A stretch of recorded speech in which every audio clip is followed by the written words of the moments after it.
This may be one of the longest sessions that we've gone before we've laid down the base. We're like 50 minutes into this conversation.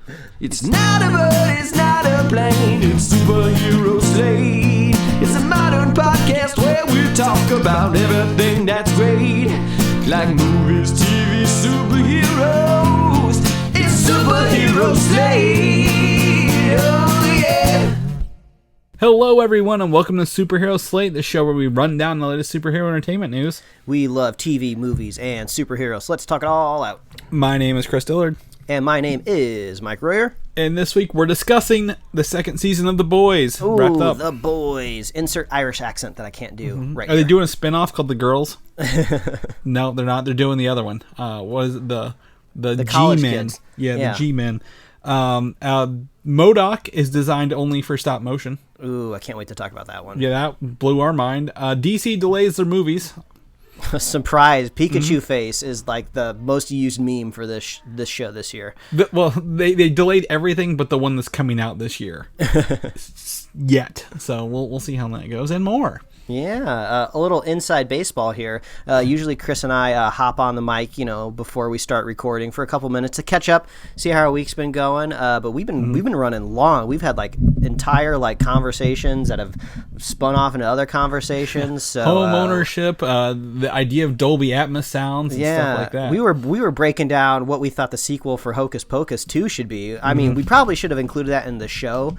That's probably maybe content that's slightly more entertaining, but we've both landed on there's got to be more witches in the sequel for sure. Yes. However you get them in there, there's just got to be more witches.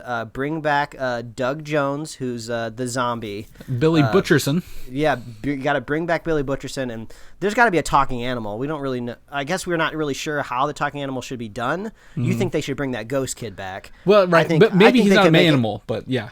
I think they could really make literally any animal talk, and they're checking that box off the list. But we want them to go unique. I think everybody can kind of imagine the most obvious sequel, which is you take the two teenage leads and you make them married in the future, and they have their own kids that goes trick or treating. But that just seems so obvious. It's just like if you have this opportunity to make a sequel, just go different with it in some way. Maybe the parents never got married, or maybe they got divorced through a really bitter dispute about, I don't know, Halloween and whether their kids should embrace it or not. I don't know. Well, go a little different. And then there's the younger sister who I think would be old enough to have a kid at that point too, right? So oh yeah, because it was 30. It would be in 2023. So if they're smart, the sequel will come out in 2023, and that will be the 30th anniversary of the movie. And the movie, canonically, in the story, took place in 1993 as well. Mm-hmm. Yeah, exactly. So yeah, she would be I don't know how old she was in that movie. She'd be probably in her 40s, right? Yeah, like maybe late 30s, early 40s, or something like that. Yeah, because she's got kids, 10 or something.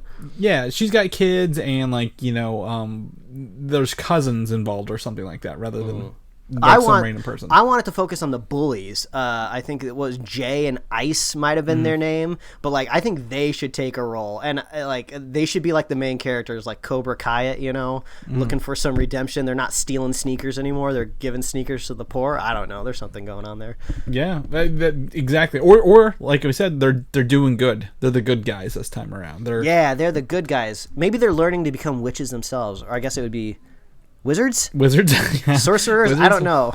It's so weird how, I guess it's just the sexism of the past, if you will, that you can't really, the patriarchy, it only gets stronger the further you go back in time. But, it's always been about witches, Salem witches. Were there Salem wizards back in the day? Did they ever hang any dudes for being, wizards or warlocks? You just never hear that. No, I don't think that's how oppression works, Mike. Only one party gets burned at the stake. I guess you're right, unfortunately. Yeah. Well, my guess is the end of this movie, Harry Potter apparates into this. He's like, we need you to help take down. No, Chris, I know Disney owns a lot of things, but that's the one thing that they don't own. Well, they might in 2023. We don't know how it's going to go. Yeah, I guess we don't. Yeah, well, no, they're again firing all their employees to keep their money back. So they got Speaking of that, since we're on this tone, I really quickly I just wanted to ramble off a quick list of Mike's Halloween movies / TV shows that I would recommend to people out there if they're looking for something. Now, I'm a little bit of a scaredy cat myself. I'm not somebody that really dives deep into like really scary movies. I don't really like the gross stuff. I don't like jump scares, you know, and I'm just like a scaredy cat too. So like I'm not really gonna seek out stuff that's gonna keep me from falling asleep. So this quick list is, I would say, almost family friendly, for a couple, barring a couple of them. well, I looked at it. I'm like, this feels like some Hulu list they have, and you just happen to look at it and copy No, I created this myself actually. I did go on a couple IMDb like top 100 lists, because anybody can make those, just to get some ideas, just to fill out the list a little bit. But these are all truly movies that I like. But what I like the most about Halloween movies is the vibe of Halloween. I don't really care so much about a story about a ghost or a story about a zombie. I just want to see kids on a street with fall leaves trick-or-treating. That scene's gotta be in the movie, or it's gotta have that vibe, so I can kind of mentally get into that state, because I'm out here on the West Coast. We don't have that vibe out here. Like, it doesn't exist. So the movies here real quick are Casper, Scooby-Doo on Monster Island, Leprechaun in Space, which I can talk about a little bit more, Shaun of the Dead, Addams Family, The Frighteners, Paranorman, Lock and Key, which I totally forgot came out this year. It seems like it came out years ago. Cabin in the Woods, Gremlins 2. I only don't have Gremlins 1 because that's more of a Christmas movie that happens at Christmas time. So Gremlins 2, and then finally Signs, because Signs just is really creepy. So if you really don't want to go Halloween vibes and you actually want to scare yourselves, there's a really couple scary things in Signs that still stick with me to this day. So it's a very kind of scattered shot list there, but those are movies that I usually think about during Halloween time myself. So you've got some supernatural, and you've got some aliens in here, and you've got some other stuff. Now, Addams Family, I assume this is the live action from the 90s. Yes, not exactly. the newest one that was CG that just came out. Yeah, I actually did a little bit of a deep dive on Addams Family this weekend, because if you're unaware, the Addams Family history is so long. I didn't learn until in the last couple years that the Addams Family, you know, kind of franchise was based off a comic strip from the New Yorker, which started in like 1938. So, I mean, I think it's fair to say that, you know, I might not be connecting to something from 1938, you know, decades before I was ever born. But yeah, I had no idea this whole franchise, you know, stemmed off of that. And I totally forgot that there was an Addams Family 3 that starred Tim Curry, and apparently everyone hated it. I never saw it, but every review I saw said, do not watch this, skip it. But so yeah, now you gotta watch it because they told you not to, right? Yeah, but that's so sad, because I love Tim Curry, so maybe I'll have to check it out just for Tim Curry. But we watched Leprechaun in Space randomly the other week, because you know, we were just looking for something random to watch, and my wife told me how scarred she was as a kid with the original Leprechaun movies. So I was just like, look, this is Leprechaun in space. There's no way this is scary and traumatizing, and plus we're in our 30s now. I don't think this is going to scare you, and it's not scary at all, but it is hilarious, because they save like all of their budget for the end of the movie, where somebody becomes a spider creature. There's lots of goo and nastiness. They make the Leprechaun very large at the very end, so he's like very excited to be big for the first time in his life, until they shoot him out of a airlock, much like the Alien movies. So it's just spoilers, great, Mike. and dang, wild. No, it doesn't even matter. It doesn't even matter if you know that stuff. You gotta watch it. And I have to tell you that stuff, because the beginning of it is like so slow and stupid that you just got to stick around for the insaneness at the end. But yeah, those are my random kind of Halloween grab bag movies. I just want to put that there's no slashers on here. You're missing Friday the 13th, Nightmare on Elm Street, Halloween isn't even in here. So yeah, this is definitely more family friendly. I classify those as older brother movies, because I have a brother that's 3 years older than me that loved those movies. He loved the slasher movies, the Jason movies, the Friday movies. He knew everything about those movies inside and out.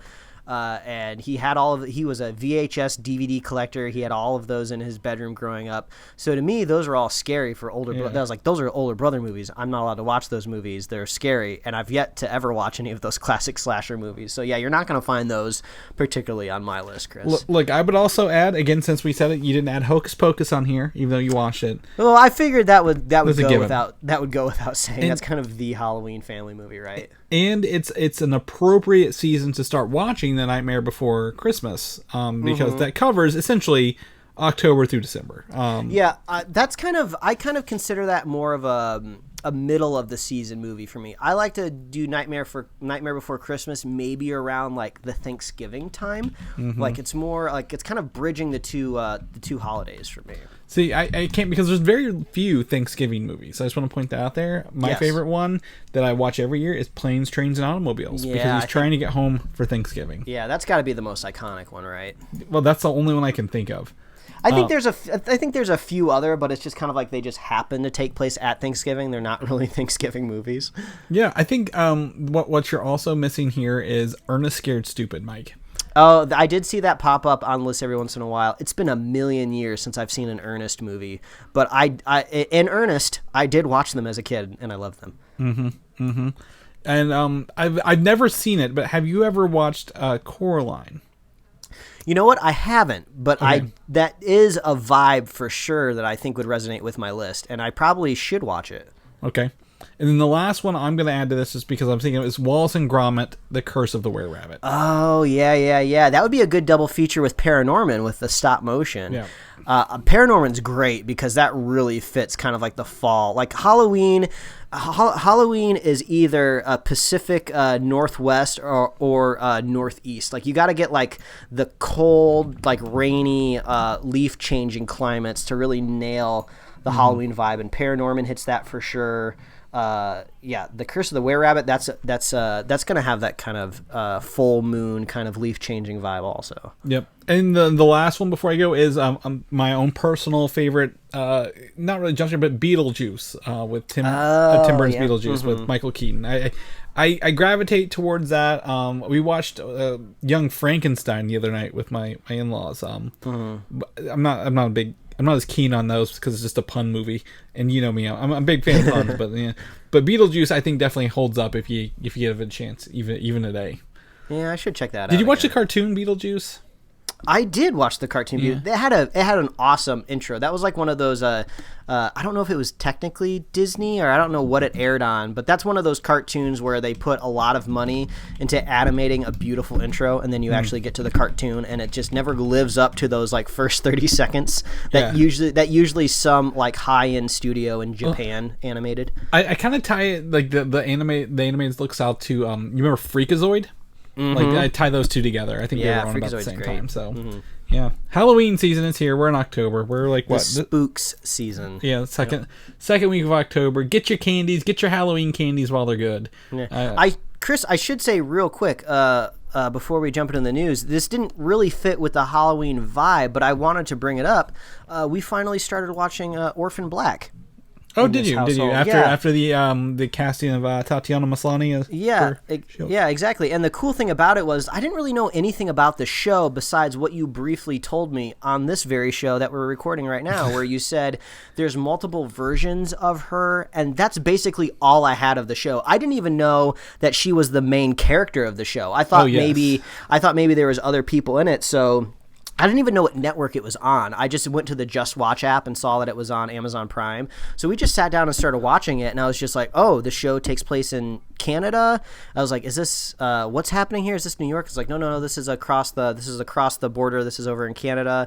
And then like, oh, she's the main character, and like you slowly start to unravel like the mystery in the first season. So we just finished the first season last night. We got 4 more seasons to go, and it's been really, really fun. It's kind of nice watching something that's not like a prestige drama where you have to really sit down and take in every single second of it. And this is more of like a 40-minute per episode, so it doesn't take too long for you to get through the arc of the episode, but they still take themselves pretty seriously, where they're not leaving stones unturned, and they're making sure the narrative is really moving forward and progressing, but there's still time for like funny goose and gas every once in a while. But yeah, I would highly recommend Orphan Black. It's been really fun to watch, and now I'll be really, really in tune and ready to go for She-Hulk. Yeah, well, exactly, and you can kind of see her, I guess, her acting skills kind of come out because she's playing 5 different versions of a character. Oh yeah, it's crazy. After a while, like once you kind of get over the whole filmmaking process of using an actor multiple times in a scene and where the seams are and where the stitching is and where the body doubles are. After the first couple episodes, like, you really think that there's multiple people playing these characters. It's not just her changing wigs, off camera and then walking back in on set. So, I mean, props to that wig department. Props to her. I mean, some of her accents are not the best, but they're serviceable. They're good enough to move the story forward. And we've been having a great time. Yeah, I just looked it up, and it's a BBC Worldwide. That's what I thought, because we saw the BBC logo on the thumbnail for season 2, and I was like, oh, I thought this was a Canadian show, so I guess it's a BBC show that specifically is filmed in Canada, so I don't know if it's specifically for Canada, or they just happen to film in Canada and then it goes out across the world. It says BBC Worldwide, but I'm seeing like Space was the network on Canada, and BBC America when it was down here, so yeah, it seems to be a North America pointed show. So yeah, go, if you have Amazon Prime, which you probably do, everybody has the 2-day shipping. Go check out Orphan Black. It's really fun. Yep. Because what else you're gonna do on Amazon Prime, Mike, is you're gonna watch The Boys. The Boys season 2. Yes, season 2, season 1 even. You should watch it. I know some people who listen haven't watched season 1 all the way through yet. You need to finish that season. We covered it last year. They really pushed it hard at Comic-Con. They got that season 2 approval. They made it. It's been out. This is the 6th week, I think, because they had 3, then 1 per week. So it's 6 weeks now. So season 3 already greenlit. Spinoff coming. The Boys universe is expanding quickly. yeah. VOD America is just taking over, man, if you will.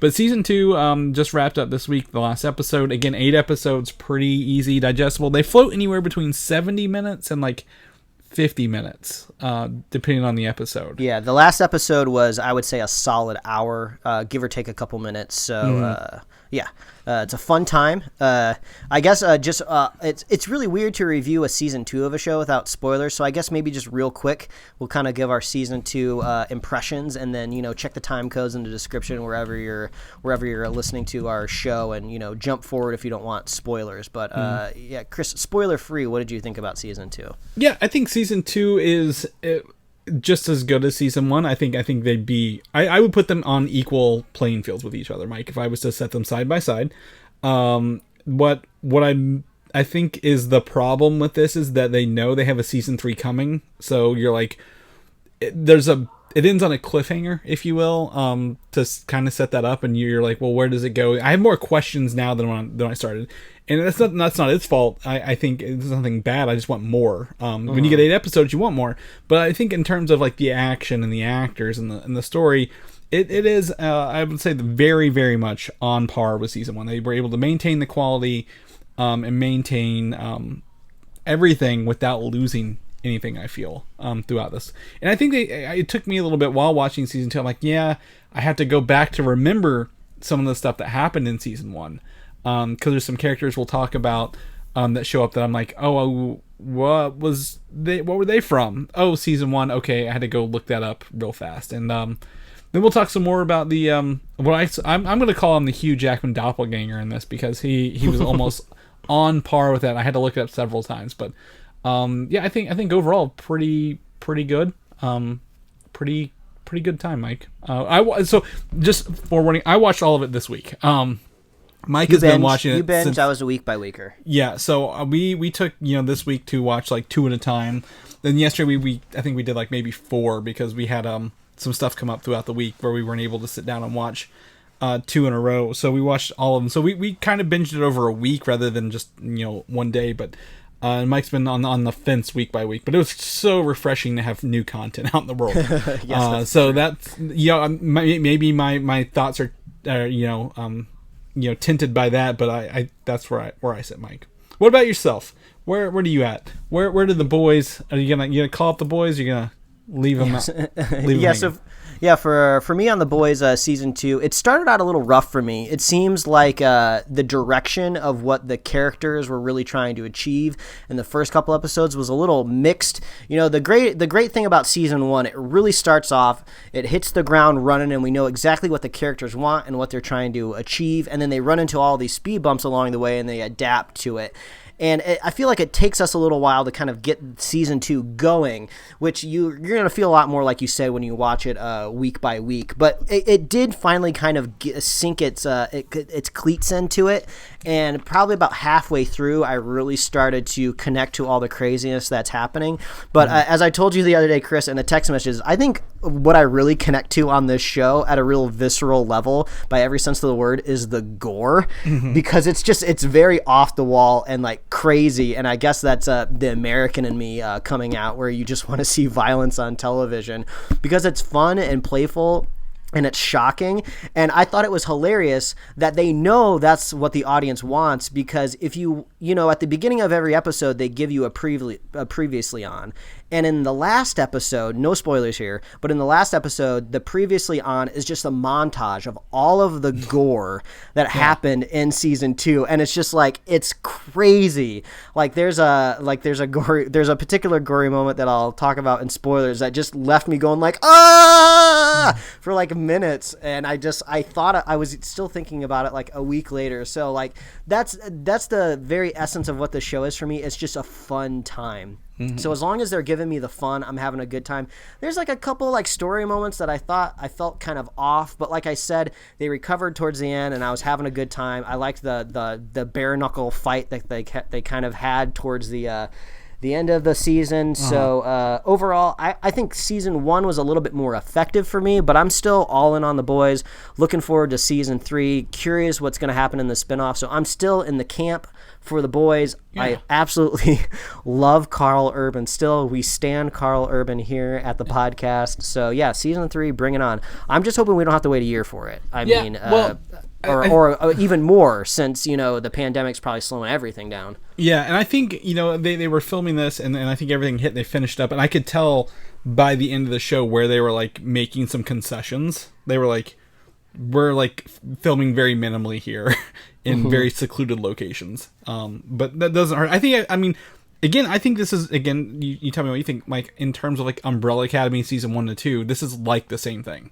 Like, yeah, they're definitely not afraid to go bigger in season 2, and there was some kind of crazy, wild, out of the box moments that probably do exist in the comic book. So it's not like necessarily the TV show's inventing it. But man, when I'm watching this, I'm just like, what wild shit is happening in the comic books if this is what's making it to the TV show? Well, again, if anything from the first season, the boys carries over. It's like they make a plan and that just goes to shit right away. So 100%. So let's go ahead, because it's hard to walk around this without saying stuff, to be honest. Let's jump into spoilers here. Maybe give it a couple countdown here. Okay, we can talk about it. So I think is the O thing, was that the whale scene? Oh, I mean, that was pretty crazy, and that was reminiscent of the moment of the dolphin flying out. They do a lot of crazy aquatic stuff with these creatures. The deep is the running joke of this whole show. Yeah, so. and he deserves it. I mean, that's the one criticism that I do hear people out there in the world have, where they're just like, oh, I can't watch The Boys because they have the character of the Deep, and he's just like this awful person, and he's still on the show. But it's just like I don't know if you realize this, but if you continue to watch the show, he never gets redeemed. It's actually this whole story about how in the real world, like these awful people that are famous try to rehab their character, and how it just doesn't work out. So like, he never gets redeemed. He never becomes a good person. He's still like an asshole. So you don't have to worry about them glorifying a character that Well, it's also a thinly veiled parody of Scientology. Yes, the Church of Scientology. Like, he's like, I gave you my bank accounts. We're gonna go up more levels if you pay. And I'm like, I see what they're doing here. They parody Batman v Superman throughout the whole thing. Like, with Dawn of the Seven. The whole way through. Like they're not afraid to say, hey, here's what's happening in the real world. Let's poke some fun at it. Like, memes are like a whole thing for like 2 episodes. So. Which was very poignant to what's happening in the world right now. But the crazy moment was when she ripped the dude's face off. I mean, I was thinking about that for days Kimiko. And days. Yeah, like she just goes in there and just rips it. I mean, that's wild. So that's the kind of stuff. I mean, it makes me sound like a sadistic person that I want to see people's skin peeled off. But the way they do it in this show is just like so shocking. You just never know when it's going to happen. But also, like, these are like the nerdy thoughts that you have in your head. If you are a super powered person, I suppose you could kill a person by punching them and like stopping their heart. But I mean, realistically, a superpowered person could peel the flesh off your face and it would be really easy for them. So this is a realistic scenario that could happen if there was superheroes. Yeah, 100%. I mean, and I think one of the things I was going to say is that there is, in this one there is an increased number of people with powers, and not just because they actually pulled back on injecting people with Compound V. They go actually to a place called Sage Grove, and they pulled one of the ickiest scenes ever with a character called Love Sausage. Oh god, and I was like, when it happened, I'm like, is that what I think it is? Like, is what happening here? Yeah, and it kind of takes a couple seconds to be like, oh, wait a minute, and then when it dawns on you, you're just like, ugh. Yeah. You mean it dongs on you? Yeah, that was an interesting episode for me because that had a moment that had a couple moments in it that I really didn't like, but like The Boys truly does. It comes back around to the crazy freakiness of it, and it kind of brings you back into the world. Because two things I didn't like about that episode is The Boys are, kind of anti-heroes, if you will. They're not really good people, but they do kind of have a code. And before they really know what this facility is, they just think it's like some sort of hospital that's holding people down. So they haven't looked at the security camera footage yet, and they break into the security room and they just straight up murder a person. Now, in a couple minutes after that scene happens, they'll look at the security footage and they realize, oh, this is a sadistic place where they're torturing people and they're burning people alive. Nobody that works here is a good person. But they didn't know that before they killed that security guard person. That could have just been an innocent person that they shot, But they also knew it was VOT control. Their code is to go against VOT industries at all. Yeah, but I feel like in that scene, probably what should have happened is they could have just knocked the guy out, and then I feel like it would have been less visceral. So that almost seems like maybe somebody who was kind of tracking the story maybe didn't quite realize that the audience didn't know that this was an evil, super vicious place. So that was a moment that kind of took me out of it. But that's okay. That's the only time it's literally ever happened. I'm just gonna assume it was a bit of a slip up. But another thing too is they didn't really flesh out the universe of this particular building very well, because you have this amazing character that's basically like a grown-up version of Eleven from Stranger Things bust out and rip all of the doors off and free all of these heroes. But how do they not escape? There's the guy who plays Lamplighter kind of has like a one-off line that says like, oh, don't worry, nobody's getting out of here. But it's just like, I don't know, it seems like it'd be pretty easy for these people to get out of here. So that's one thing that I didn't quite understand in that particular episode. When the jailbreak happened, why didn't literally all of them just run through the gates and get out of there? So that really wasn't described to me. It almost makes me think that like they just didn't have the time, or they didn't have the budget to really codify that this building was a stronghold, because from the outside it just kind of looks like a normal building with they barbed wire said they fence got around out. it. I mean, the one of them got out to the van and knocked the van over, which impaled Huey. Yeah, which kind of conflicts with what Lamplighter said in that episode of like, nobody's getting out of here. So I don't know. Well, I think he assumed no one was getting out of here, but then didn't really he probably underestimated, because I think the point of Lamplighter was he was just doing what he was told, right? Just burning people. I don't think he really understood the facility either. Yeah, exactly. But like in true Boys fashion, a dude with a very long python penis shows up and tries to choke somebody. So it's just like they do truly always bring it back around to what the core of the show is just weird and wild. Right. Well, the other thing is, showing the character Cindy, who's essentially, like I said, another thinly veiled 11, was to like, oh, this is the person who's blowing people's heads up. Right, because it looked like she did. Come to find out, she wasn't the person blowing people's heads up. Actually, I didn't make that connection, but because she imploded somebody's head. No, that's smart though. Yeah, I actually didn't think about that.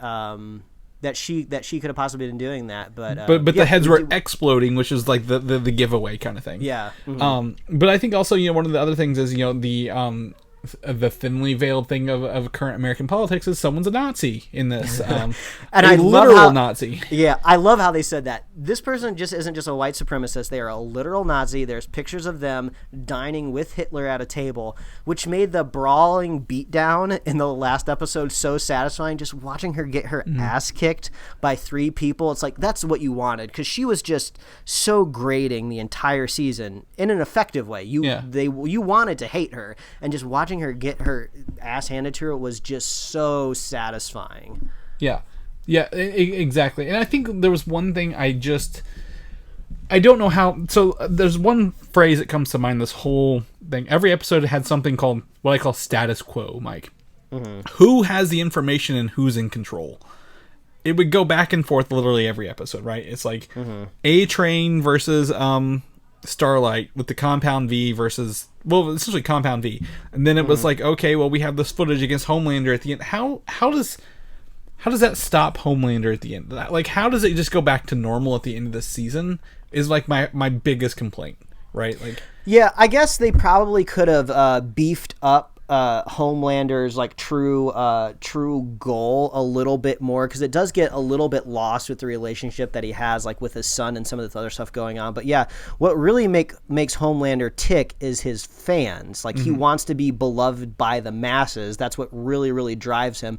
But there's a couple scenes in the season that kind of go against that, like him imagining like lasering people in half in that crowd scene. That was pretty shocking. Well, that's also people who didn't love him, though.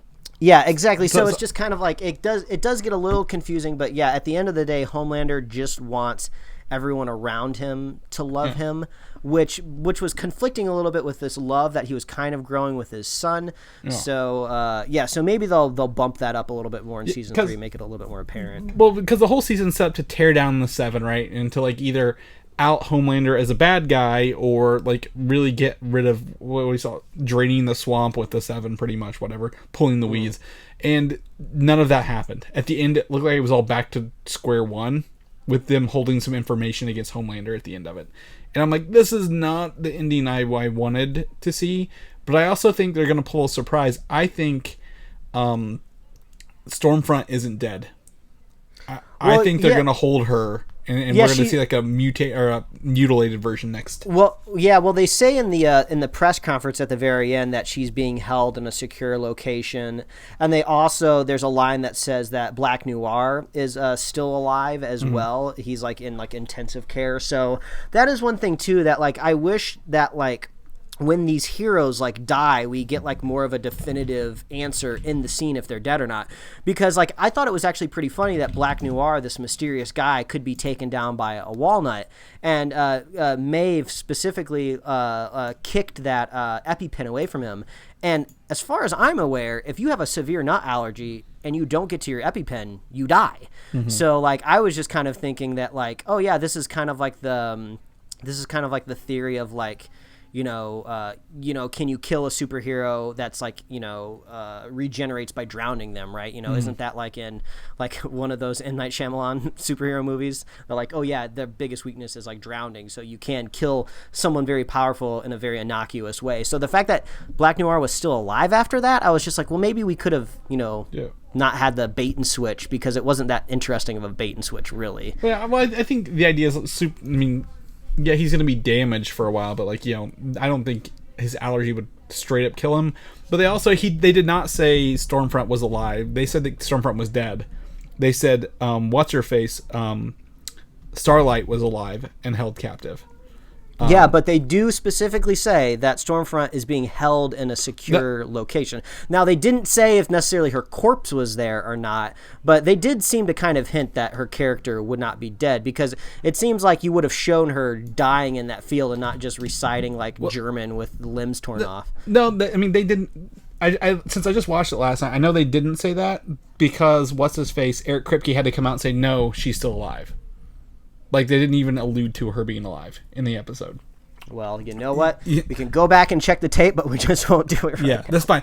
Well, either way. Also, I was saying this, Shawn Ashmore, known for his role as Iceman in the X-Men movies, is in this as Lamplighter. Yeah, which was pretty fun. Who literally plays the character Pyro that he was against in X-Men in this. Because he can't make fire, he has to use the lighter, right? And then Pyro had the metallic lighter in the X-Men movies. So he's literally going... I wish Shawn Ashmore was in more things. I think he plays an awesome character.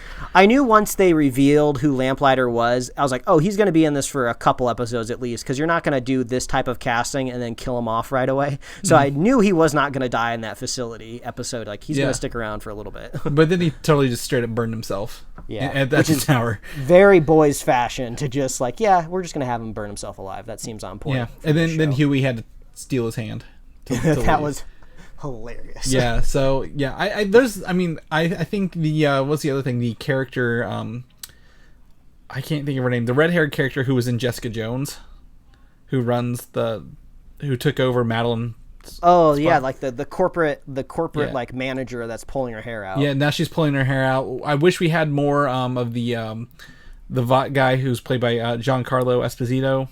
I can't think of his name. He runs the show. He's like, oh, the CEO. Yeah. Yeah. He's like, I wish we would have had more of him. He was only in like 3 episodes, and I was like, we're gonna get more of him. He's not.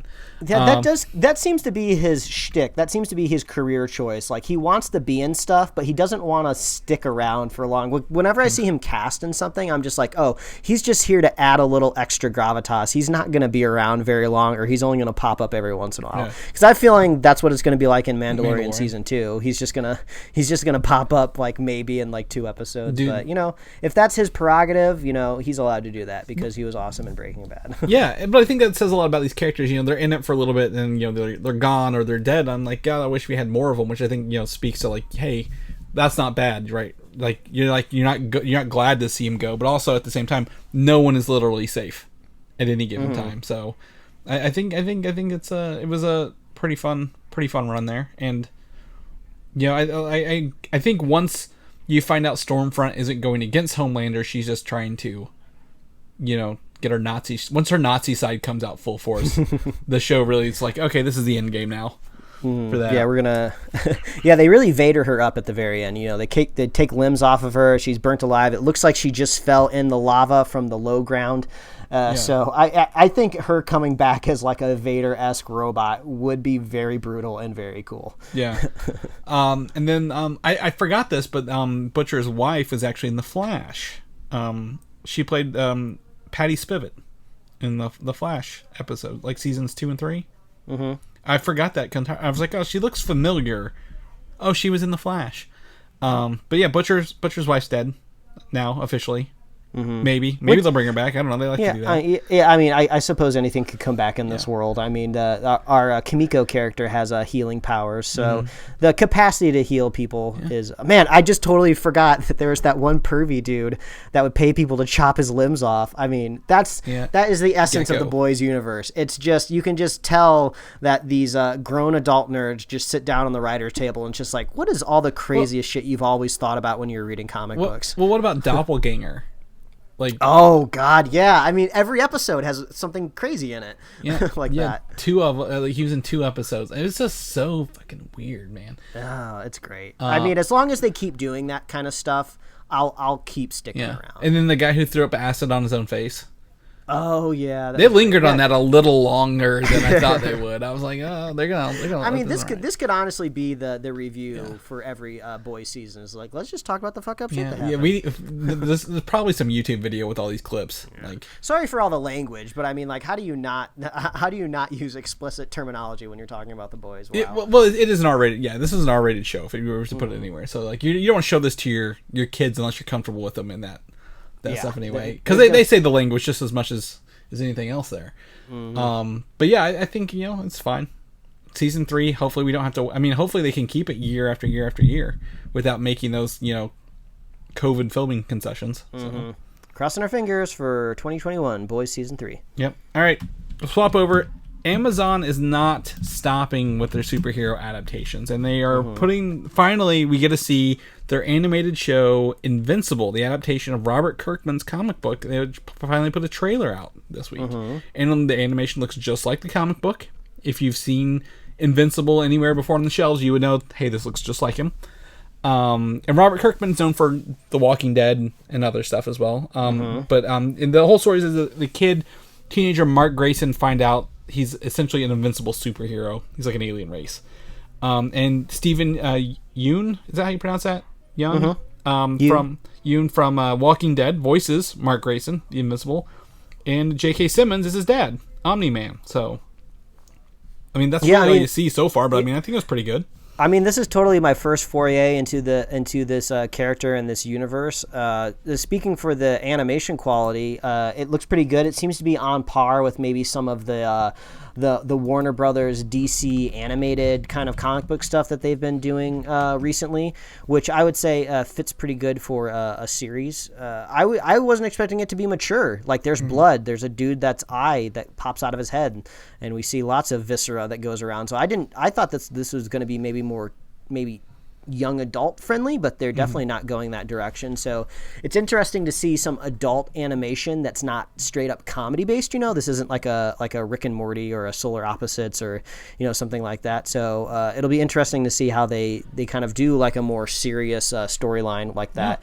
I didn't realize that was J.K. Simmons, but now that you said that, I can actually hear his voice, and I watched this trailer like 2 days ago or like yesterday, so I didn't even watch it just now, but that was J.K. Simmons' voice. So, and I mean, obviously the story has been done before, in a comic book, but I thought it was kind of cool that he's learning about being a superhero from his father.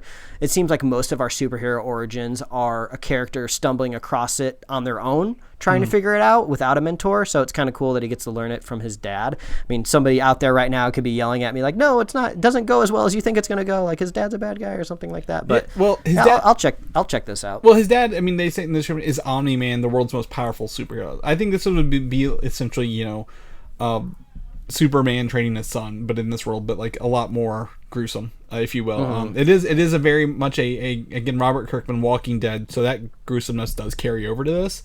And the whole series is actually done. It ended in 2018.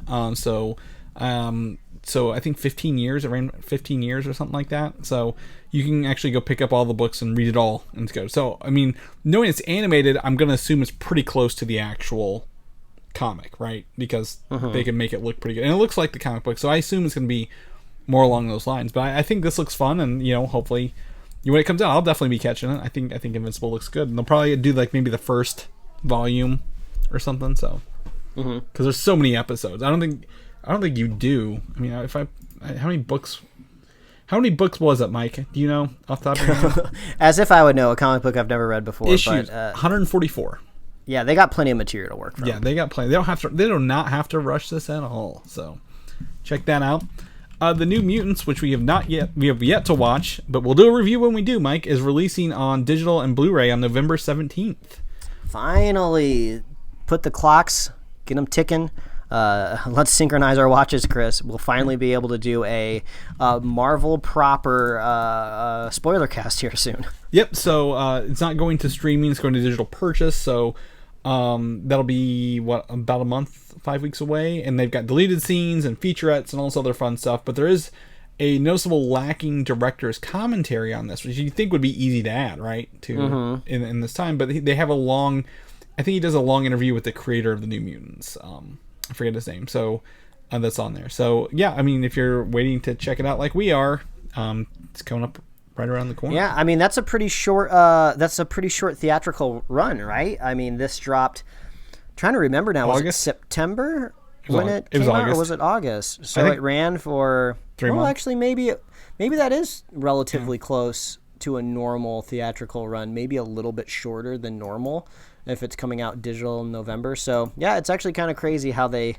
stuck to the kind of the old days, how they used to release stuff. But like we speculated way before, this is probably all tied to contractual obligations that they couldn't get out of. So November 17th, here we come. Yeah. Side note related to that is I think Tenet is coming December. Well, yeah. Good. I want to watch it. So we'll hopefully get to check out these movies that have been in theaters officially in the next couple months. Have you logged into Disney Plus lately? Oh, Chris, have we? We have been very excited that our favorite escapism TV show has been added new episodes. Secrets of the Zoo, which is the National Geographic portion of the app. But man, Chris, they got Secrets of the Zoo, Columbus Zoo. They got Secrets of the Zoo, Tampa Zoo. They got Secrets of the Zoo now, Australia Zoo. So yeah, that's our big escapism of how we live in the pandemic. Well, I'm not gonna talk about any of those sides of it, but Disney Plus have redone their Marvel section completely. And they've added new like little playlists here for you to do. One of them is Marvel Cinematic Universe in timeline order. They also have all the phases, so on and so forth. But I think what's cool is they've officially added all the not all of them, but on the X-Men movies and Fantastic Four movies will now live underneath Marvel Legacy movies. Legacy. Now that's a term that Marvel is used to using. Yes. So that makes sense. And if you notice here from the screenshot we've included, they're doing them by chronological release order. Yeah, looks like we got X-Men, X2, Fantastic Four. Looks like X-Men X3 3 is right after that. So if you log in and check that out under Disney Plus, you can see, all of these new, I guess, under the Marvel, well, they've kind of rearranged it to make it easier, because what's going to happen is we've got, what's happening hopefully next month, Mike, Phase 4. Yeah. The first TV show from Marvel Cinematic Universe, WandaVision, hitting, so you can check that out. I'm actually pulling mine up here. The Legacy movies in North America, the screenshot we have is not from North America. It actually goes X-Men, X2, Fantastic Four, then The Wolverine. So that's how many movies we miss in the middle there. I know you're clamoring to watch Fantastic Four, Rise of the Silver Surfer, because you love that version of Galactus, Mike, but I just can't let you do it. So, Yep. We got the Wolverine, Days of Future Past, Fantastic. Legacy movies. That's where they've decided to pin them. Yeah. All right, and that's perfect. I mean, they had to do it somehow. Yeah. I mean, a while ago we thought these were going to be relegated to Hulu, but I guess if you want premium superhero content, Disney Plus wants your $8. Yeah. Well, I think it's fine. I think people will get it. They're like, oh yeah, these are older movies. Yeah. Oh, look, Inhumans is still in here. Wow. Oh God. Anyway, it'll live on forever to torment you. It's laughing at me right there in the face. But speaking of Disney Plus, Pixar and Disney's movie Soul is skipping theaters, skipping the premiere access, and going straight to Disney Plus to watch on Christmas Day, Mike. Yeah, that makes you think. Do they not think that they could make any money from it doing the premiere access? We really are never going to know the true numbers, the true outcome of Mulan, but that's always going to be kind of weighed and bogged down by the performance it had in China, but with these Disney Pixar movies, I don't think they're really ever hoping that the international audience is going to explode the box office on an animated movie. Pixar and animation has always been great because they take a long time to make those movies, but usually the budgets are relatively low compared to the box office return.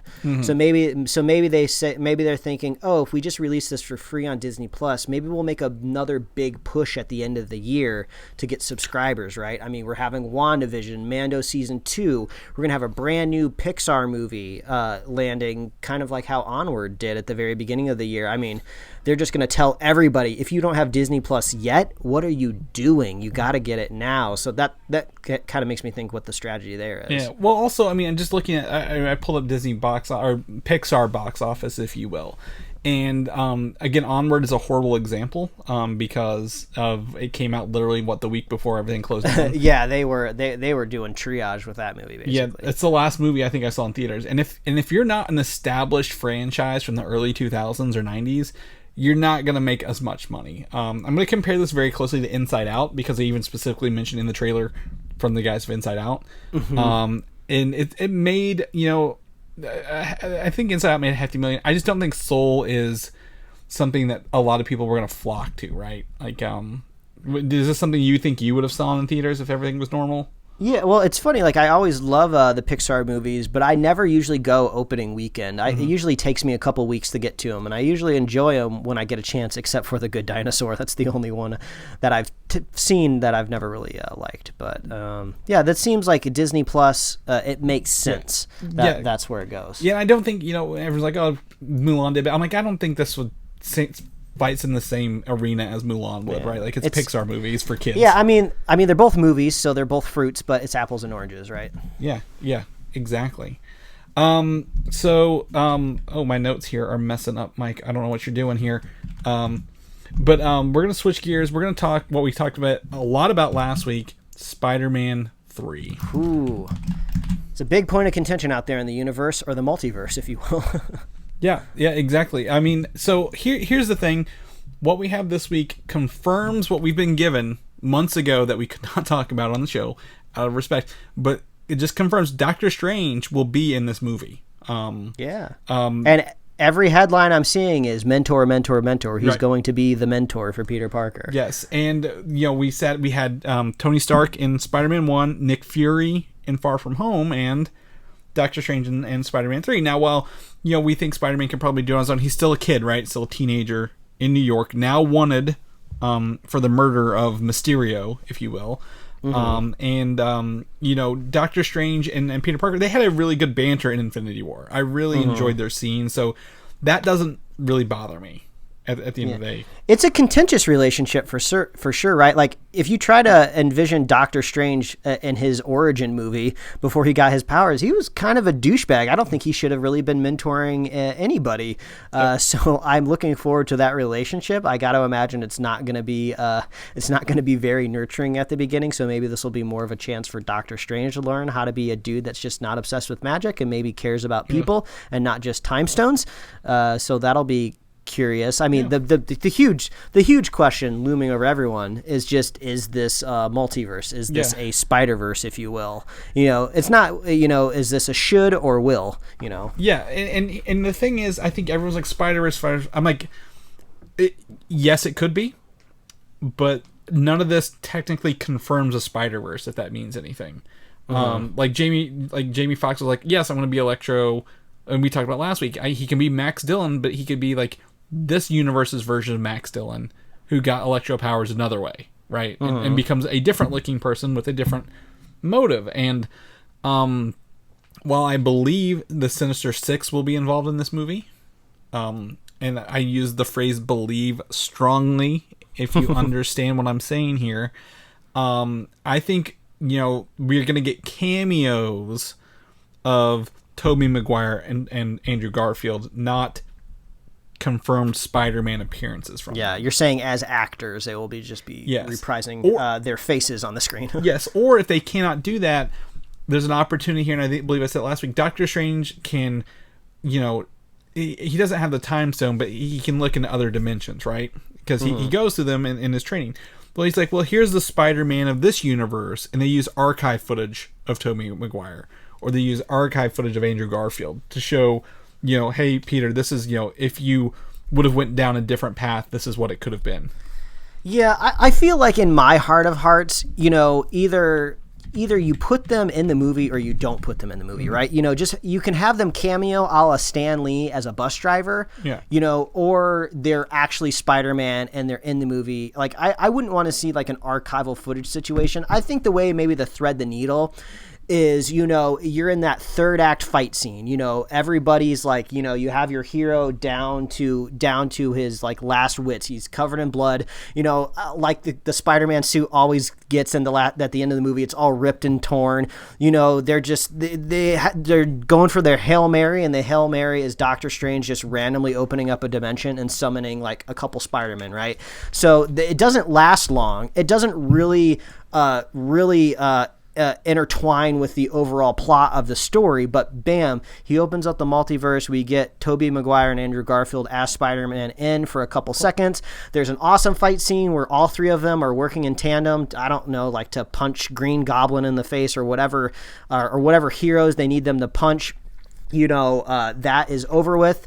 They get a quick moment where they get to stand like on the sidewalk. They take their masks off and they be like, "Oh, it's nice to meet you. I'm Spider-Man. Oh, I'm also Spider-Man. Oh, well, I gotta go." And at the end of the day, the whole thing only lasted 15 minutes. I feel like that's enough to give these people what they're yelling about, what they want, but it really doesn't overall affect the MCU that much. And while I agree that's a best case scenario, I don't think if you have Doctor Strange and an army of sorcerers that he had in Endgame, you don't need two other Spider-Man people to take on the Sinister Six. You know what I'm saying? I don't know. Maybe you just can't summon the sorcerers like that. I mean, they all agreed, hey, we'll show up because you got this big cataclysmic event, but like you got like 6 supervillains in New York. I'm busy trying to repair the fabric of the universe over here in India.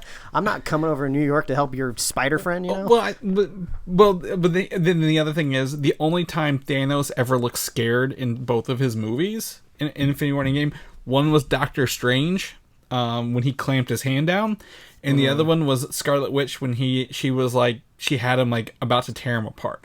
So he was almost kind of scared when Captain America was pushing back on his glove in Infinity War, but yeah, it wasn't so much fear. But he was just kind of like, okay. Were like fear of like he could lose in those moments. I don't think he was like Captain America can beat me. I'm just gonna punch him with my other hand that I have. But like the point of that is, if you have Doctor Strange and his level of ability that we've now seen exist in these worlds. He doesn't need to call 2 other spider people, is my thing. So I don't know. And also, you have to get Tobey Maguire and Andrew Garfield to come back. A big enough paycheck could do it. Or they're like, you know what? The internet has ruined Spider-Man for us forever. So there's a bunch of moving pieces, but I just don't think... Yeah. I don't think they're going to come in as Spider-Man. My whole point is I don't think they're going to come in as Spider-Man. I think I agree with the cameos. They are... One of them's delivering pizza, and the other one is...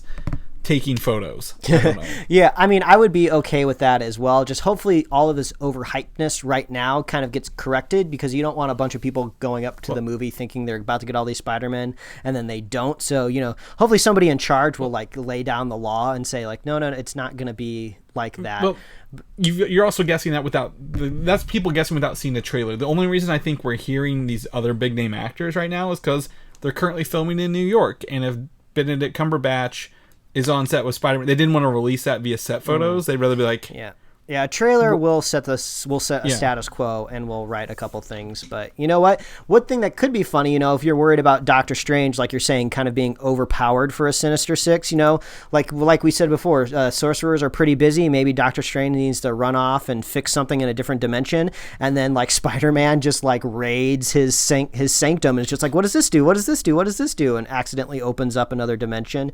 If we know anything about Spider-Man, like he's a very humor-based character, so there could just be a funny scenario that brings the other Spider-Man into his world for a couple minutes. The other thing could be any Doctor Strange villain. Maybe it is in fact not Wong, the other guy. M.O.D.O.K. M.O.D.O.K is maybe this ties into Doctor Strange's movie a little bit. M.O.D.O.K is opening up these things, and he's opening up villains for Doctor Strange, and happens to open up villains for Spider-Man. Yeah. I don't know. Yeah. And you know what? All I have to say is, if you want Spider-Verse, just go watch the Spider-Verse movie. Yeah. It's so good. It's the best Spider-Man movie ever made, and I'll go to bat for that movie. So if you really want more of these like Spider-Man characters, just go watch that movie. It's getting a sequel. It's probably going to get a spin-off with I guess technically it's Ghost Spider now.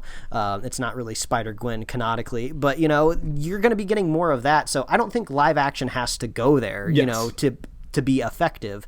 So either way, I love Spider-Man. Yeah. So I'm looking forward to whatever they give me, because Feige's in control of this one. Spider-Man 3 is the news for Spider-Man 3 is what happens when imaginations run wild. I mean, there's just so much lineage there, right? There's just so much going on, right? And Doctor Strange was, I think, always planning to come out after anyway. So it's never been a concern that it was a multiverse. His will be, but I don't think Spider-Man's will be. So we're in that note. M.O.D.O.K had a New York Comic-Con panel this week, because I forgot New York Comic-Con was doing their online stuff this week. This online stuff just blows over my news. M.O.D.O.K. This is the coolest news of the week. Yeah, so we have the whole panel. It's like a 45-minute panel, right, or something like that. Or maybe it's like 20 or 30. Either way, it's a session you have to sit down and prep for. Yeah, and they bring in, but our first reveal. We got footage and photos of this M.O.D.O.K show for Hulu, and guess what? They went stop animation on us. Yeah, that's the biggest surprise. I don't know if I just slept the day that they announced this, or they did not say anything. I went back and looked. Yeah, I don't know if they were keeping it under wraps. That stupid buddy who does, Robot Chicken was in charge of this. But when I saw these screenshots, I was ecstatic. I mean, come on, this is great. This is how you make this show stand out. And we can talk about the couple sneak peek clips that they've given us for this show in that panel. But like, man, I want this show to be awesome, and this almost seems unique enough that it could survive the Jeff Loeb purge, if you will. This almost looks special enough that it could survive, a couple seasons at least, right? Mm-hmm. Especially with Patton Oswalt involved. Right, exactly. So they've got the stop animation, he's apparently kicked out of AIM or AIM assigned thing. So now he's got to be at home with his wife and his kid Lou and his daughter Melissa, who happens to look just like him, with the M.O.D.O.K stuff. And in those things we get to see he's dealing with the budgets at work at AIM. And then what was the other thing? He's excited about the mailman for some reason. He thinks it's going to be the cool mailman this time. He's like the cool mailman.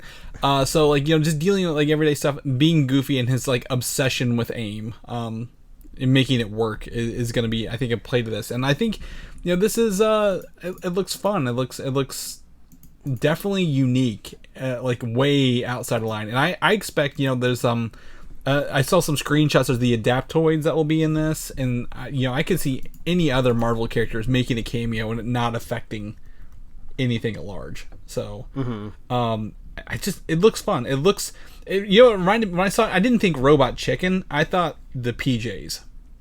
Do you remember the PJs? Yeah, I remember the PJs. I thought the PJs, and this just. It looks like a lot of fun. The quality looks good. Now, my question is, do you think this is actually stop motion, or do you think they actually did this computer generated? I think like all stop motion. I think it's a little bit of both, but I think there's some pictures out there of the set, like where they actually have physical things built. So I'm sure it's a combination of both. Especially if you're on a TV schedule, if you're shooting like a movie, you have years and years and years where you can kind of like finesse little tiny joints and stuff like that. So I would imagine they're using a little bit of both for M.O.D.O.K. But I think my favorite part about the humor in this show is his little AIM peons. They're kind of seem to be all coded as like red shirt Star Trek characters. Like they'll die at any given moment, or they'll just set up a joke at any given time. Everything about this just looks hilarious, and I can't wait to watch it.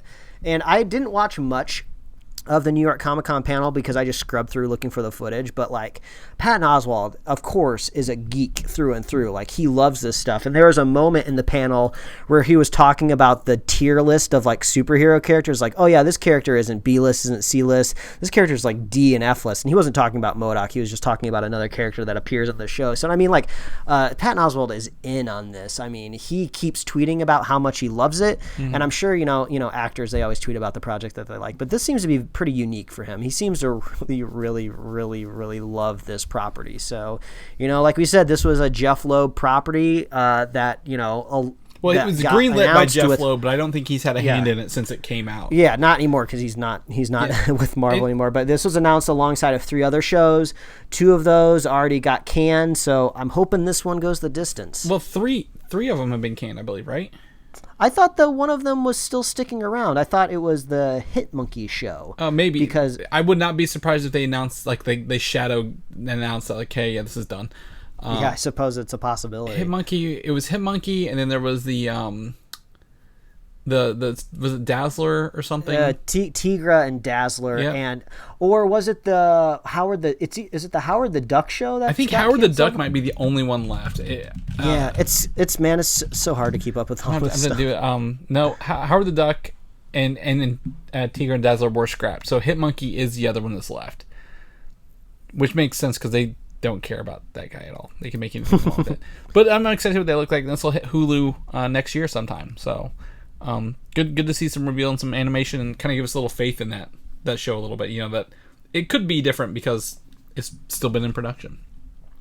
About an hour before we started recording, Warner Brothers dropped a new Animaniacs clip for the show coming back on the 20th. They already did the intro. I don't know if you saw the intro a couple weeks ago, Mike. Mm-hmm. I saw that one. Where they started with the old stuff and went to the new stuff. And now this first clip parodies Jurassic Park and teases the feature upgrades of the show. I just thought this was kind of unique because it's very classic Animaniacs to the point where even the reference is kind of classic, if you will. Like, Jurassic Park is like an old movie for kids now, right? Like Jurassic Park was like, a film when I was a kid. It was like modern and up to date, and now it's kind of like old hat, if you will. It's the special effects still hold up. The movie's still amazing, but I was surprised that the Animaniacs just came out swinging with this old Steven Spielberg reference. I mean, I loved it. I thought it was great, and hopefully they don't really need to pander too much to really young kids like the older Animaniacs needed to. So if they had just given me more of this, I'll be really excited. Well, the whole point is Steven Spielberg is the producer of Animaniacs. So they use him because he worked on Jurassic Park to be like he plays the park designer Richard Hammond, and they've got the other. He's like we also got Pinky in the Brain. Like, you have Pinky in the Brain.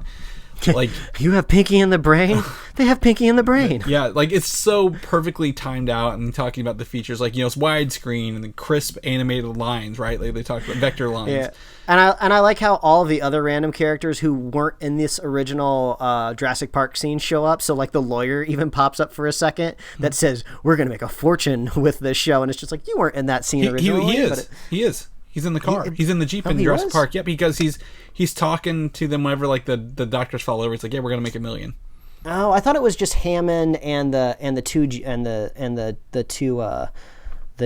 Alan Grant and the woman. Because in Malcolm was there, and the lawyer as well. I guess they all make it in the Jeep. Either way, it's hilarious how they just pop in and out. Yeah, like they nailed the parody perfectly, and the humorous hands, and they're like, oh, look, it's the Warner Brothers, and it's like ancestor. Like, they've been extinct since 1998. Yeah, it's perfect, and it tackles it. So I'm looking forward to Animaniacs coming back November 20th. On what, Hulu? Amazon? Hulu? One of these. I think it was Hulu. Especially with the resurgence of Looney Tunes on HBO Max, like. Animated stuff is going to be big right now, Mike, when they can't film real things, so knock on wood. But speaking of real things that might get resurrected, maybe not, Swamp Thing made the jump to CW premiere this week, and it had huge ratings for the channel, like the biggest 8 p.m. audience since May. Wow. Yeah, I was about to say, is that, do you think this is pandemic related, or do you think it's truly content related? Like, were people just super stoked that they could finally watch Swamp Thing without a subscription on their, on their bunny ears, on their TV? Or was this just like, oh, something new on TV tonight? Let's watch it. I think it's a mixture of both, but probably something new. I think the crossover audience of people who probably were like, I'm only sticking to rabbit ears and not getting Disney or DC Universe, probably pretty small for the crossover. So I think it was like, oh, this is something new. This is a new show. I'm going to watch it. And it's Halloween season, right? Swamp Thing's kind of supernatural-esque. So it kind of fits in it. But like, this show's been out and canceled on the DC Universe since 2019. Yeah, it's like, I don't want to talk down to people, because the people that listen to our show, are in the know about Swamp Thing. But I'm sure there's tons of people out there that just have no idea Swamp Thing was a show. They don't even know what DC Universe is or was or what it's going to be. They turn on their TV and they're just like, oh, this is where I watch The Flash, and this is where I used to watch Arrow, and they're giving me Swamp Thing now. This is cool. So yeah, there's some people that just might not even realize that it's been canceled. Yeah, the Save Swamp Thing hashtag has been going around for about a year, and they had a big resurgence over the weekend as well. So maybe if the CW gets enough audiences throughout the season, maybe they could get a second season on the CW. I don't think they will, because the producers of the first season all had a falling out over cost. Remember, they cut like 3 episodes off the end of it, I think, during production. Yeah. So, well, who knows? Maybe they'll bring in a ringer to take it over and let those people move on to a different project that they had problems with. But it's always a possibility. I mean, like we said, like, Warner Brothers outright owns DC, so they'll do whatever they want to do. Yeah, or CW like has a good working relationship enough to be like, hey, we want to do this show now. They're like, all right. Maybe they get someone like Greg Berlanti involved. He's doing stuff like Greg Berlanti's Green Lantern coming to HBO Max. Oh, I see how you segued there, Chris. Yeah, exactly. So Greg Berlanti, known for the architect of the Arrowverse, if you will, is taking his next show straight to HBO Max with more information on the Green Lantern show. And HBO has hired the writer Seth Grahame-Smith, who most recently worked on the Lego Batman movie. Great. As a showrunner, and he will write the series alongside Mark Guggenheim, who's known for writing Arrow and Legends of Tomorrow. So those are names that very involved with DC. But here's where it gets interesting: is that the series will focus on an eclectic group of Green Lanterns, including Guy Gardner, Jessica Cruz, Simon Baz, and Alan Scott, the original Green Lantern, who isn't like technically a regular Green Lantern.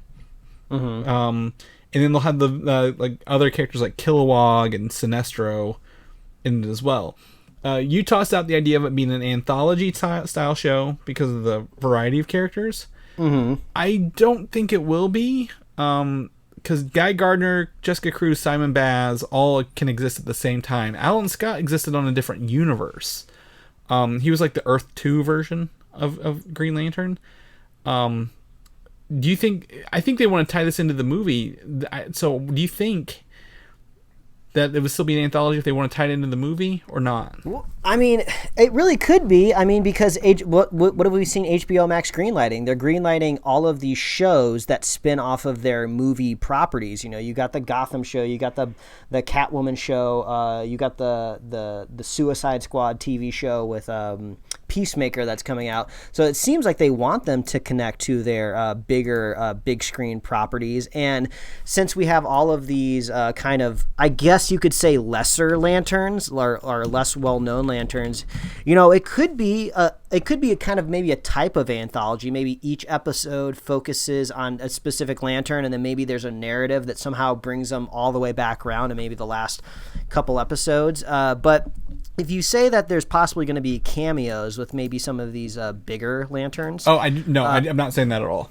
Oh, okay. You're saying they're being saved for the film. So Hal Jordan, Jon Stewart, and Kyle Rayner, who have been the biggest Green Lanterns and the most popular ones, I believe are being saved for the movies. They were not being saved in this at all. And if that is the case, okay, this makes even more sense now. That it's just like, okay, we don't have to worry about our Lantern film if we put all of these kind of lesser-known lanterns in the TV show. We can kind of expand this Green Lantern universe. We can kind of talk about it, introduce people to it that maybe might not be familiar with it. So when the movie drops, you know, this movie can plug right into that world, if you will. Yeah, you say they don't have to worry about. They have to worry about the world in terms of, like, our story has to fit in there, but it doesn't have to address it directly. Oh yeah, exactly. Like an Agents of S.H.I.E.L.D. kind of situation. Yeah, I mean, if you have like, I don't know everything about the Green Lantern, but they have kind of like a council, if you will, right? I don't know exactly what they're called, right? But isn't there kind of like these big lanterns that call the shots? Well, they're not big lanterns. They're the little blue people actually who created the Power Lantern. Yes. Yeah, like not physically tall, but yeah. But there's like a group in charge or a group that created, and you know, they would have to keep that. You know, they would have to keep that consistent across the show and the movie. But you know, if a ring is just on the other side of the universe and somebody's just doing some crazy shit over there, you know, they could do whatever they want, and there's a chance that they could have a whole narrative that doesn't tie into anything that's happening on Earth. Mm-hmm. Yeah, I mean, totally. I think, you know, this is gonna be a space version of it. But the Alan Scott one is interesting because, like I said, he's an Earth 2 Lantern, not tied into this. So they're gonna maybe adapt him over, or maybe make it multiversal. I don't know. I shall find out. I just hope it's good. Just like everything, I hope it's good. I mean, the biggest concern I've had is just the kind of the Berlanti-esque stuff going a little bit more premium, which I would say maybe they're making a good progress towards, because they did not Young Justice, they did Titans. You know, so they're moving up the food chain. So hopefully, you know, we maybe have a somewhat smaller episode order here. They can really concentrate on because there's going to be a lot of effects in this. I mean, holy crap, it's all going to be effects. I mean, you can't really do practical Green Lantern effects in camera, right? I mean, it's all got to be CG. So we'll see how that goes. Yeah. Not the suit though. Do not make that especially suit CG. The suit, Mike. It has to be CG. Has to be. Oh boy, that's a joke at the movie. But, you know, in terms of good news that comes with DC properties, we have some unfortunate news. The several following list of movies have been delayed. The Batman, First Casualty. And you might be asking, why is the Batman delayed? Did someone else get COVID on set? No.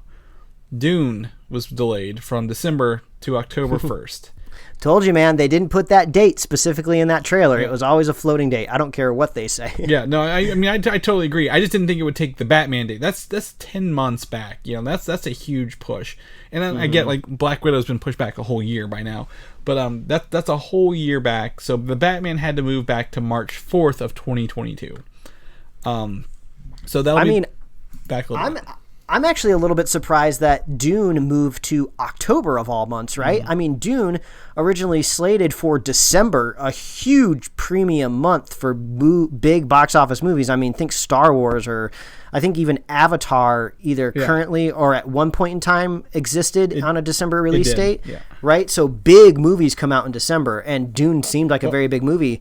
Being moved to October, know what movie, Chris, I think of when I think of October? What? It's Venom. Mm-hmm. Like those are the type of movies that I think that come out in October. So we could see a total reshape of the landscape of months that movies come out in. Yeah, exactly. And I think that's the thing here. Like literally nothing. When things settle, maybe they don't settle until August of next year, Mike. Like then literally you're gonna have like the biggest August, October, September run ever. Like nothing's gonna be normal. Nothing that we know works before until like several years go by and it evens itself back out around holidays again. So wow, October, okay. Yeah. So March 4th for Batman, which is a spring slot, which is usually Captain America comes out in March, so that's really not too bad, I guess, right? It just feels a little early in the year for The Dark Knight, but usually it's kind of like later in March because they're kind of straddling the April line, but all right.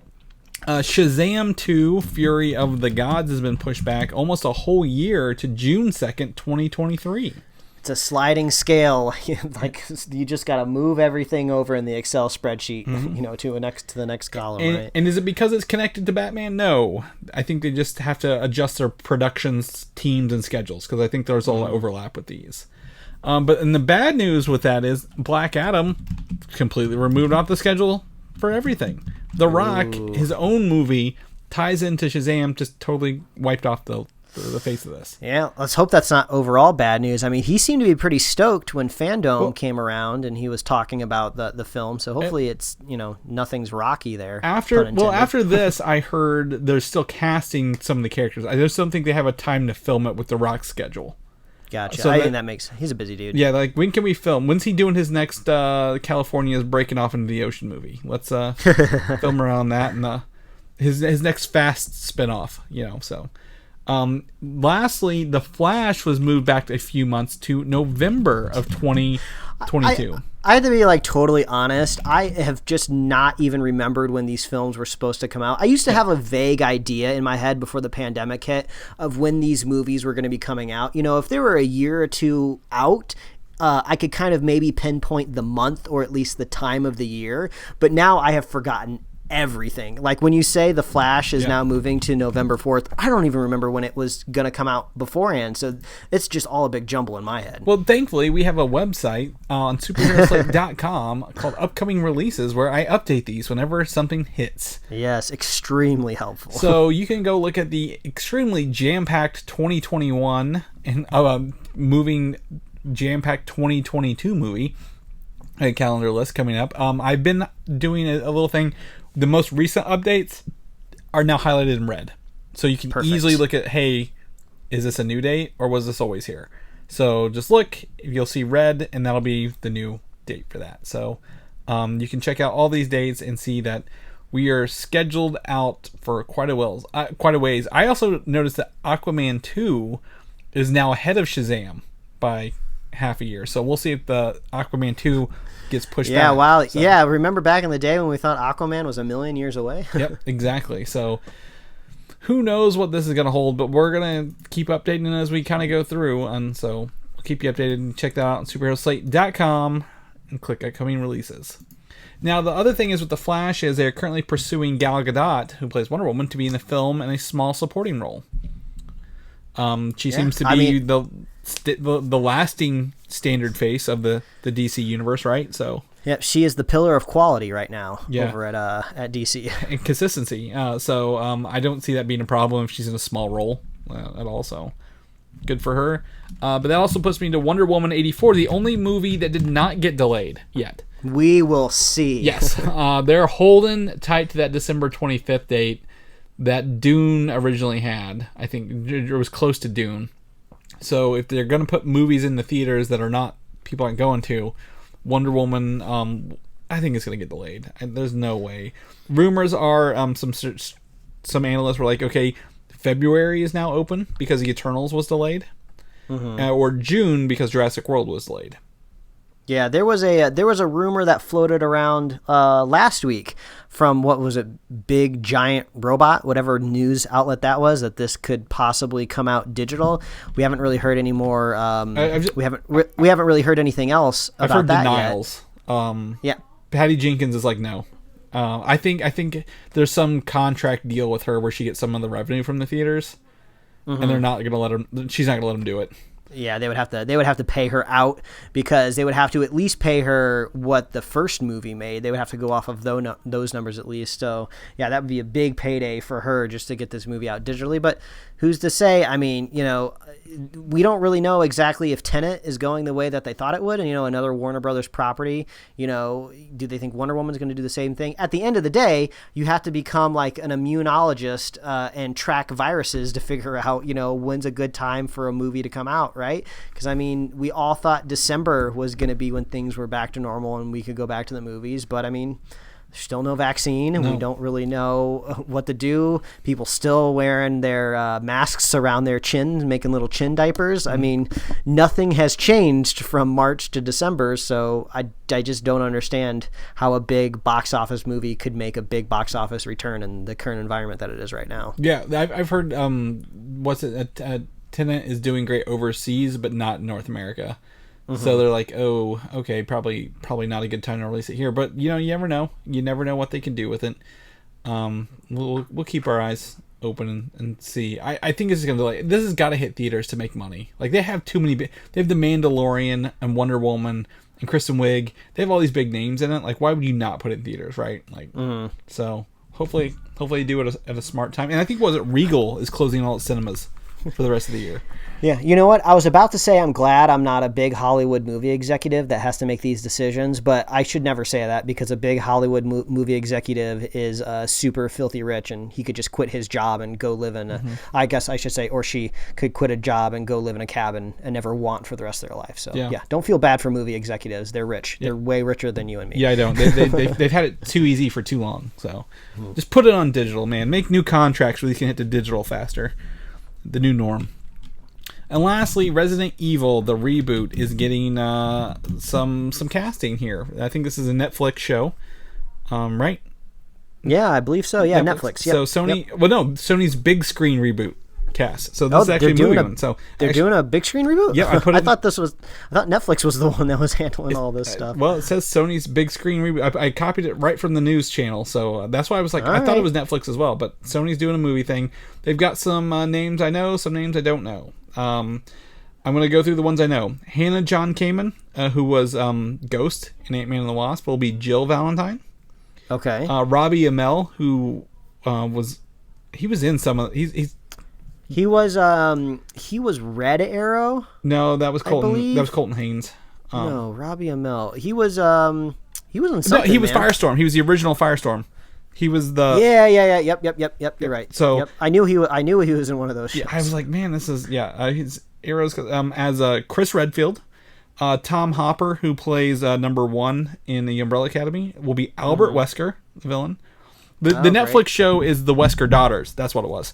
Oh, yep, you're right. Yep. And Neil McDonough, he played Dum Dum Dugan in the Captain America movie as William Birkin. He's also, I believe, the villain in a couple Arrow seasons.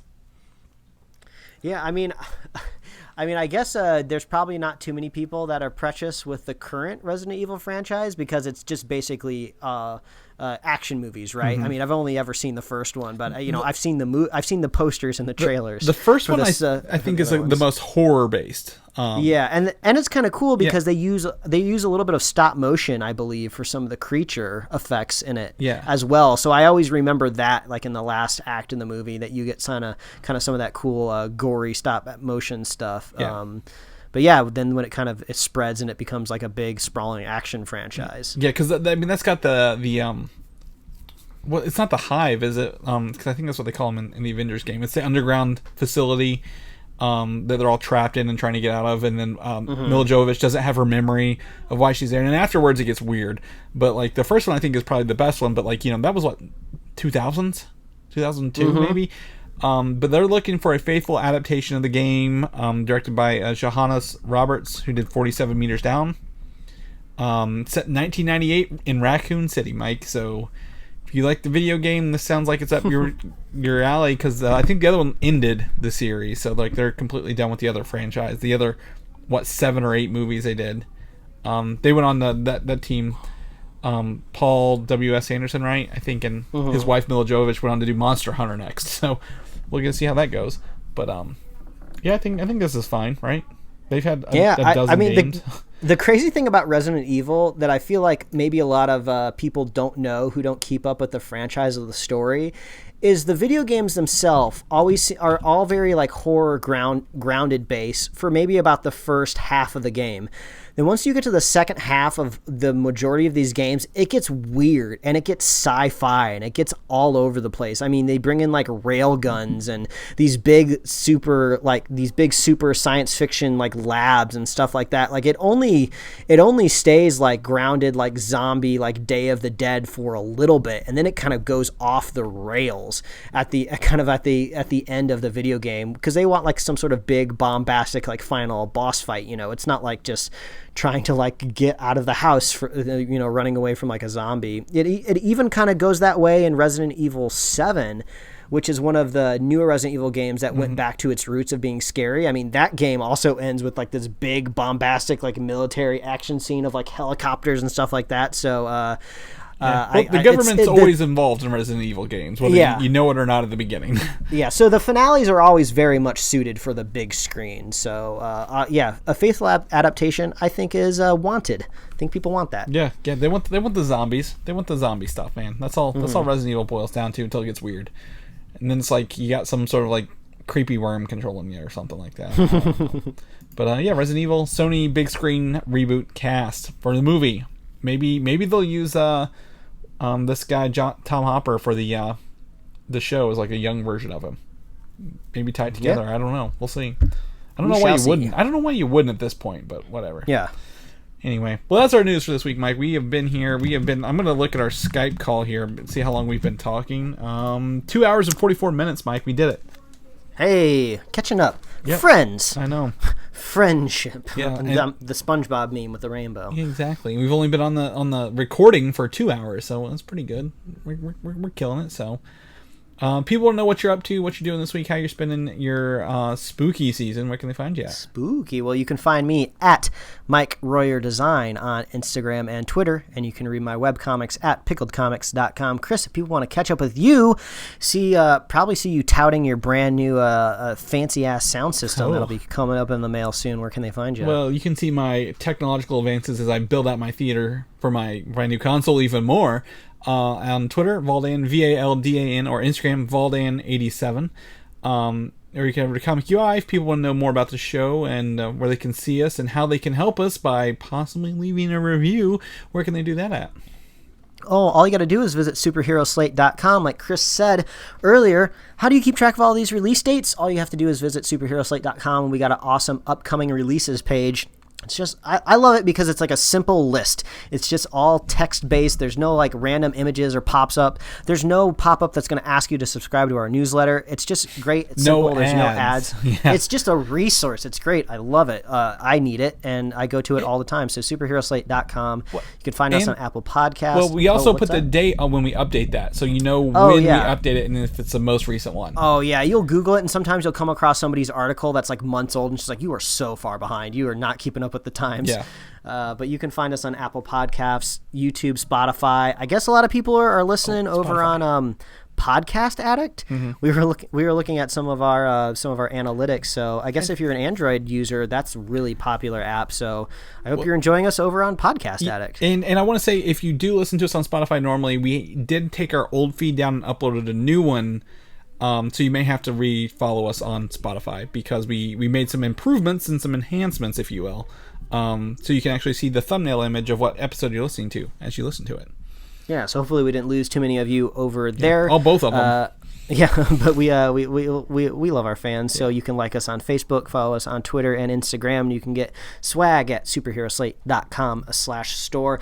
We love hearing from you. What's like your one Halloween movie? If you had to distill your Halloween experience into one film that you have to watch every year, what is that? I feel like people always have the answer for Christmas movies, like what's the one Christmas movie, but what's the one Halloween movie? I'd love to know what that is. So send over your one Halloween candy. that you want to give as well? We're bigger on candies than that, Mike. I think people have an opportunity to tell us your favorite Halloween candy.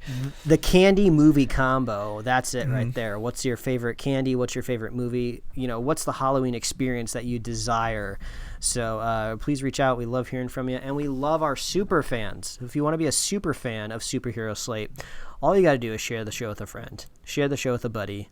Wear your mask and socially distance until we have a vaccine. And we will be here every single week, folks. And including next week. We'll see you then. All right. Bye, everybody. Thanks for listening, and don't forget to subscribe. This is what happened when the wives are when the wives are busy. The boys can finally really dig deep into conversations about hocus pocus. The boys.